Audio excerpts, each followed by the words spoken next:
अस्सलाम वालेकुम वरहमतुल्लाह। आज मैं करूँगी बयानुल कुरान में सूरतुल बकरा की आयत नंबर 232।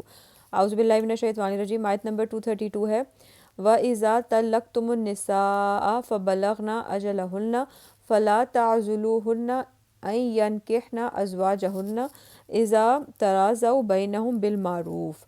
और जब तुम अपनी औरतों को तलाक दे दो फिर वो अपनी इद्दत पूरी कर लें तो मत आड़े आओ इसमें कि वो औरतें फिर निकाह कर लें अपने साबिक अज़वाज से, जबकि वो आपस में रजामंद हो जाएं भले तरीके पर। तो जो औरत तलाक पाकर अपनी इद्दत पूरी कर चुकी हो वो आज़ाद है कि जहाँ चाहे अपनी पसंद से निकाह कर ले।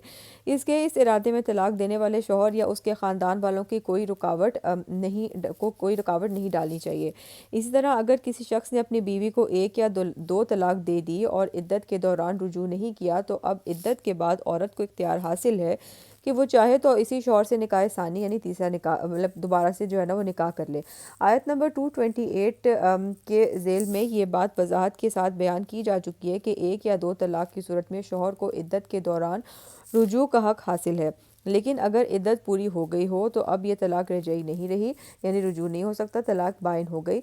अब शौहर और बीवी का जो रिश्ता था वो टूट गया। अब अगर ये रिश्ता फिर से जोड़ना है तो दोबारा निकाह करना होगा और इसमें औरत की मर्ज़ी को दखल है। इद्दत के अंदर अंदर रुजू की सूरत में औरत की मर्ज़ी को दखल नहीं है, लेकिन इद्दत के बाद अब औरत को इख्तियार है कि वो चाहे तो उसी साबिक शौहर से निकाह सानी कर ले और अगर चाहे तो अपनी मर्ज़ी से किसी और शख्स से निकाह कर ले। अलबत्ता तलाक ये तीसरी तलाक के बाद जब तक इस औरत का निकाह किसी और मर्द से ना हो जाए और वो भी उसे तलाक ना दे दे, साबिक शौहर के साथ इसका निकाह नहीं हो सकता।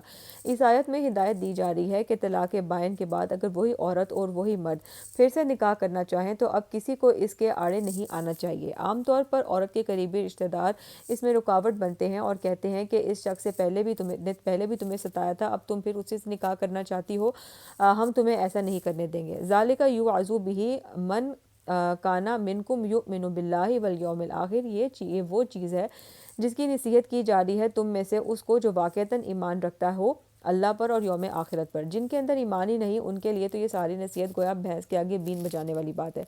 ज़ालिकुम अज़का लकुम व अतहर, यही तरीका है तुम्हारे लिए ज़्यादा पाक और ज़्यादा उम्दा। वल्लाहु यालमु व अंतुम ला तालमून, अल्लाह जानता है तुम नहीं जानते, लिहाजा तुम अपनी अकल को मुकद्दम ना रखो बल्कि अल्लाह के अहकाम को मुकद्दम रखो।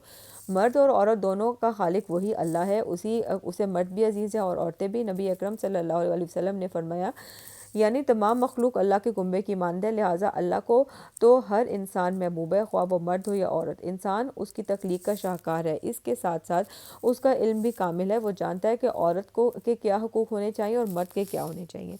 तो ये थी आज की आयत, इंशाअल्लाह कल आगे पढ़ेंगे। फ़ी अमान अल्लाह।